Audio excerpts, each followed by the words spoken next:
You know the feeling. You're stuck in a long checkout line watching every single item get scanned, one by one.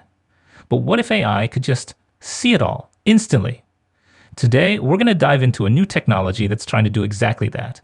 And in the process, it's solving one of the biggest, most frustrating problems in all of artificial intelligence. So let's just picture this for a second.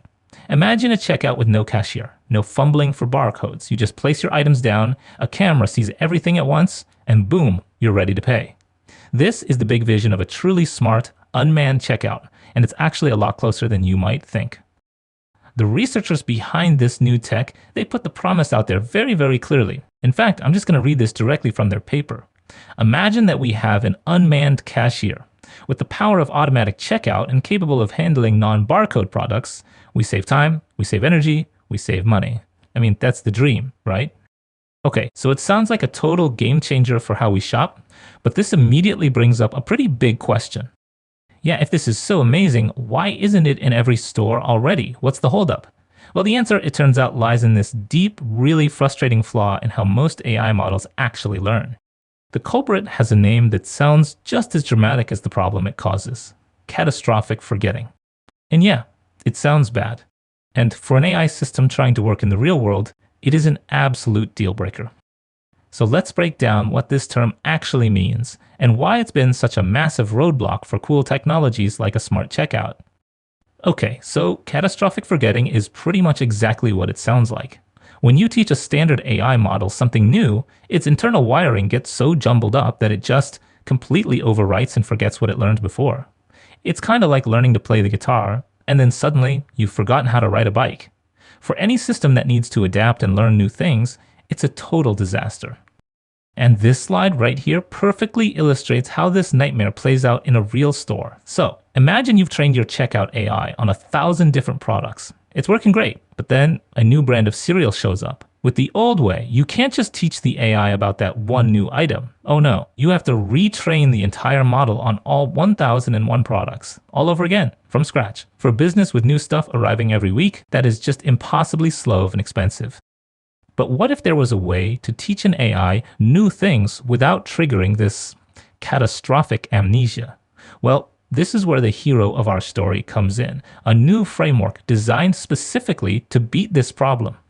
Let me introduce you to ZeBROD. That's pronounced ZeBROD. It stands for Zero-Retraining Based Recognition and Object Detection. And the promise? It's right there in the name. The whole goal is to add new items with absolutely zero retraining of the main model. So how in the world does ZeBROD pull this off? Well, it's all thanks to a really clever but actually pretty simple idea. It separates the task of finding an object from the task of identifying what that object actually is.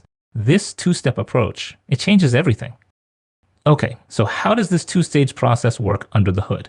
Let's get into the nitty-gritty of how this system really operates. Think of it like a detective team. Step 1, a general detector. In this case, an AI called YOLO 11, which is super popular. It acts like a scout. It just looks at the counter and draws a box around anything that looks like a product. It doesn't know what they are, just where they are. Then, step 2, a specialist model looks inside each of those boxes and creates a unique digital fingerprint for that item. And finally, step 3, the system takes that fingerprint and just checks it against a massive database of known product fingerprints to find a match. It's a lookup, not a relearning process. And this diagram right here, it shows that whole workflow perfectly. On the left, the camera sees the products. YOLO 11 just draws the boxes around them. That's the localization part. Then, for each item in a box, a different model pulls out its feature fingerprint. That fingerprint then gets sent over to the Qdrant vector database, which is just a fancy database built to quickly search for these kinds of fingerprints. It finds the closest match, and bam, out comes the correctly labeled product on the right. The result of this clever design is, well, it's revolutionary for these kinds of AI systems. When that new cereal brand arrives, you don't retrain anything. You just take its picture, generate its unique fingerprint, and add that new fingerprint to the database. That's it. The system can now recognize it instantly. Okay, this all sounds fantastic in theory, but does it actually hold up in the real world? Let's look at the data and see how this new approach actually performed. And here is the most dramatic result. This chart shows the total time spent training the AI after 4 different batches of new products were introduced. The classic AI method on the left took over 15 hours of cumulative retraining. ZeBROD on the right needed about 6.5 hours for its initial setup, and then nothing. Zero. No more training time was ever needed. The efficiency gain is just enormous. Now this slide does reveal the trade-off. You can see the old way, the classic model, it does end up with a slightly higher accuracy at 96.7%. ZeBROD is a little lower at 78.36%. But look at that training time, 15 hours versus just over 6. In the real world, you would happily accept that tiny dip in accuracy for a system that is infinitely more flexible and efficient. So, the bottom line is this. The researchers state right in their abstract that ZeBROD achieves almost 3 times the training time efficiency compared to the classical approach, and that advantage just keeps getting bigger every single time a new product is added. And here it is, the final result, working in the wild. This isn't just some lab test. This is a real-world point-of-sale system in a store. It's seeing multiple different products, identifying each one, and tallying up the bill. This is that vision from the beginning, but made practical. And the real-world performance is what makes this so exciting. It can identify a whole basket of items at once in just 580 milliseconds, even running on a tiny little computer. That's faster than a person can scan barcodes one by one. And crucially, it works on stuff that doesn't even have barcodes, like fresh fruit or things from a bakery. So we've seen how this tech can totally transform the checkout lane, but the implications of solving this core AI problem, they go so much further. Because really, this isn't just about shopping.